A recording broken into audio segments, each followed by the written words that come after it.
और जैसे कि यीशु मसीह की आंखों पर पट्टी बांधी उन्होंने और कहा कि भविष्यवाणी करके तुझे किसने मारा, है ना? ऐसा एक बार क्या हुआ, जब मैं शुरू में प्रभु में आया तो मैं एक प्रार्थना सभा में मैं गया हुआ था। प्रार्थना खत्म होने के बाद सब लोग इकट्ठे बैठे हुए थे, तो वो कुछ पास्टर थे, आपस में वो बात कर रहे थे, एंजॉय कर रहे थे, मजाक कर रहे थे। तो वो कहने लगे कि अरे सुन, ये जो खड़ा है ना ये लड़का, यार ये नहीं कर सकता ये वाला गेम, अरे नहीं ये नहीं कर सकता। तो उसको उत्साहित कर रहे थे, है ना, अरे ये तो बिल्कुल नहीं कर सकता। तो उस लड़के ने कहा नहीं क्यों नहीं, बताओ क्या करना है, ठीक है ना। तो वो गेम क्या था मैं आपको समझाऊंगा। रिचल आप एक मिनट आओ जरा यहाँ। वैसे कह रहे थे कि आपको हम लोग ऐसे करेंगे और आपको आंख बंद करके इन दोनों हाथों के बीच में आपको ऐसे ऐसे से करना, देखिए कि आप कर सकते कि नहीं कर सकते।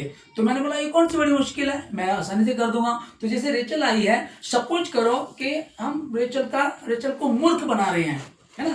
तो रेचल को हमने बताया हम तो एक गेम खेल रहे हैं, तो रेचल आगे भी गेम है तो ठीक है मैं जीत जाऊंगी। तो मैंने ऐसे किया, आप रेचल देखिएगा आप हैं और हमने ऐसे किया, ओके। अब आप आंखें बंद के ओके कीजिएगा, वेरी गुड,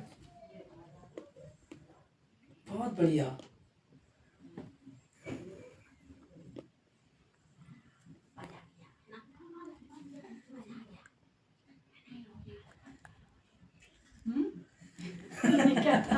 अब ये देखिएगा कि अब इन्होंने उन लोगों ने क्या किया, थे कौन, पास्टर्स लोग, है ना।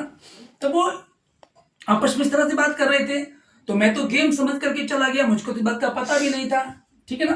तो ये जैसे कि अप्रैल फूल बनाते हैं तो मूर्ख बनाते हैं, ठीक है ना। यहाँ बाइबल में जो हमने पढ़ा मत्ती 5:22 में, अरे और जो कहे अपने भाई को अरे मूर्ख, वह नरक की आग के दंड के योग्य होगा, ठीक है ना। अभी मैंने ये सिस्टर्स हैं, ये तो मेरी वाइफ है, लेकिन मैं किसी का भी अगर मूर्ख बना रहा हूं इस रीति से तो वो कितनी गलत बात है। तो परमेश्वर इन बातों को पसंद नहीं कर। 31 मार्च को ईस्टर था और ईस्टर हमने मनाया, पूरे हमने 48 दिन तक बहुत अच्छे से नम रहे, दिन रहे और पूर्ण उत्थान का दिन आया, खूब हमने एंजॉय किया, खूब हमने गीत गाए। जब यीशु दुनिया में था, है ना, लंगड़ों को पाँव दिया, आज यीशु जिंदा है, हम बताने आए हैं। हमने ये गीत गाया, ओके, खूब एंजॉय किया, एक दूसरे की पार्टी की, खिलाया पिलाया। और नेक्स्ट डे 1 अप्रैल आता है और 1 अप्रैल के लिए बहुत लोग सोचते हैं मैं आज किसका मूर्ख बनाना, किसको झूठ बोलना, किसको धोखा देना, यही था ना, किसका मूर्ख बनाना है, तो यही करते हैं। अब ये किया, अगले दिन तो वो आत्मिकता कहाँ है, वो आत्मिकता नजर नहीं आती है। यीशु मसीह के आंखों पर पट्टी बांध करके उसको इस तरह से बोला उन्होंने। और यहाँ जो निर्गमन 16:20 में लिखा है कि तू झूठ मत बोलना, किसी के विरुद्ध झूठी गवाही मत देना। और मत्ती 5:37 में लिखा, परंतु तुम्हारी बात हाँ की हाँ या नहीं की नहीं, क्योंकि जो कुछ इससे अधिक होता है वह बुराई ही से होता है। बुराई से, बुराई कौन लाता है, शैतान।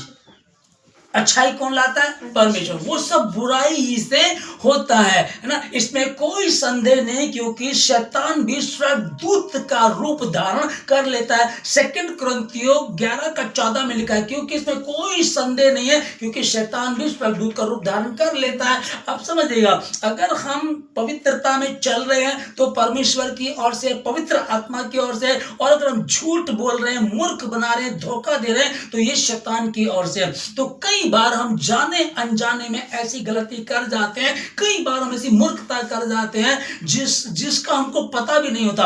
अब मैंने भी आपको क्या बताया कि मैं उस पास्टर्स मीटिंग में था, है ना। जब मैं शुरुआत की बात है, कोई 20 साल पहली बात होगी, जो शुरुआत की बात है कि मैं उनके बीच में खड़ा, कह रहे कि क्या ये लड़का इस गेम को खेल लेगा। मैं चला गया उनके बीच में, मुझे तो पता नहीं था। लेकिन जैसे ही आज परमेश्वर ने इस बात को मुझ पर प्रकट किया, 1 अप्रैल को लोग क्या करते हैं, लेकिन हमको नहीं करना चाहिए, और वो पास्टर होकर के कर रहे थे। मैं इनको गलत नहीं बोल रहा हूँ, पर गलती कहाँ होती है, मेरी प्रजा मेरे ज्ञान के ना होने के कारण नाश हुई जाती है। हम इसको पढ़ें, समझें, परमेश्वर से बुद्धि मांगे, ताकि वो हमको बुद्धि दे और हम सही और गलत को समझ सके। हालेलुया। सो परमेश्वर आप लोगों को बहुत बहुत आशीष दे।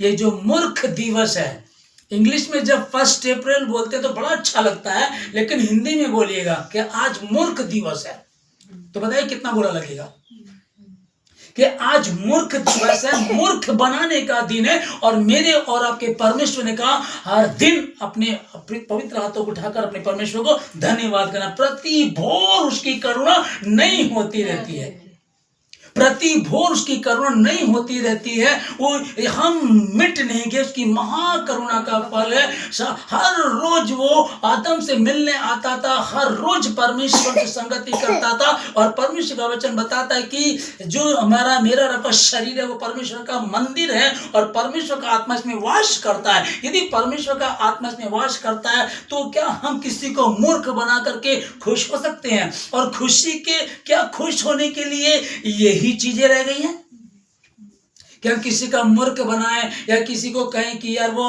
तेरे दोस्त का एक्सीडेंट हो गया, वो बेचारा कैसे न कैसे वहां पहुंचता है और पता चलता है कि वो आज तो मूर्ख दिवस है। तो लोगों की सोच ऐसी है, लेकिन हम जो मसीह के लोग हैं वो गुड न्यूज, मसीह गुड न्यूज लेकर आया। अब से पहले bad news bad news bad news, लेकिन मसीह यीशु जब आया तो वो गुड न्यूज लेकर आया। और गुड न्यूज ये है, और तुम सत्य को जानोगे, सत्य तुमको स्वतंत्र करेगा, है ना, सत्य तुमको स्वतंत्र करेगा। अब से पहले सब सजा दी जाती थी, मौत की सजा होती थी, पर अब यीशु मसीह ने मौत अपने ऊपर ले ली और हमको जीवन दे दिया। पाप की मजदूरी मृत्यु है, परंतु परमेश्वर का वरदान हमारे मसीह यीशु में अनंत जीवन है। सब ने पाप किया और परमेश्वर की महिमा से रहित हैं, उसके सत्य के वचन से रहित हैं। तुम सत्य को जानो, सत्य तुमको स्वतंत्र करेगा।